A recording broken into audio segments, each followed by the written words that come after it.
Chingaki okunguzana ko gante kone kwa nene mono gati yeji bunge amone county ko mono igoro yobo wagi bwechibesa nigo abajumbe abasubati abale abaguman rep ko soma ikadamna abaguman rep awo saba bunge bechi county banyaka bali tukulyala bakwe munungani bosio obwe bunge chingaki banyara ko bagota abuna nigo ikiganja kia NGAAF ko NGAAF Kenya kabage kurwa chibesa gwetania chishiringi milioni 5 igetwanya kabaga tani ko chikore malia obokore bwabo azeji county chonsi emerongene na isano na ibire are bleeding right now. All of them have been castrated with a blunt badizo. We usually think on our feet and ahead of the curve by planning. Everybody here plans. And when you plan and somebody comes and puts a hitch, then you have only theory with you, but no pragmatism. The women reps have been deducted 500 million. We do not know what to do, where to start, but we demand that that money must find its way back to the NGAAF kitty. Honorable Speaker, I mentioned to you that you are a speaker worth being a speaker without any other ambition in 2027.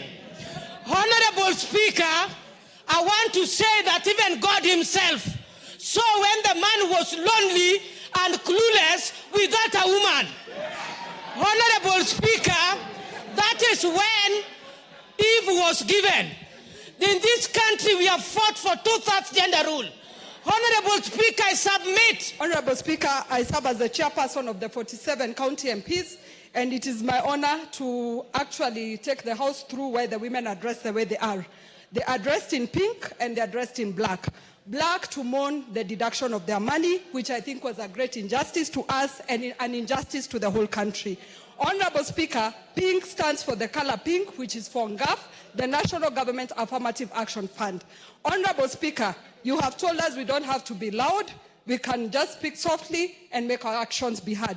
Honorable Speaker, we have been decent and polite for the last 2 years. It seems that has not worked for us.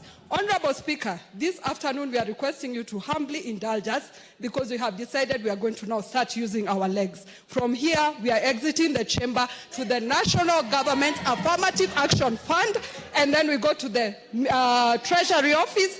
It is very well for us to appropriate the funds in this House. But the National Treasury can sabotage us by making sure there is no exchequer available. So you can appropriate all you want in this House, but the exchequer can be sabotaged at the National Treasury. So what we need to know is that we must use our opportunity on Wednesdays when we can call the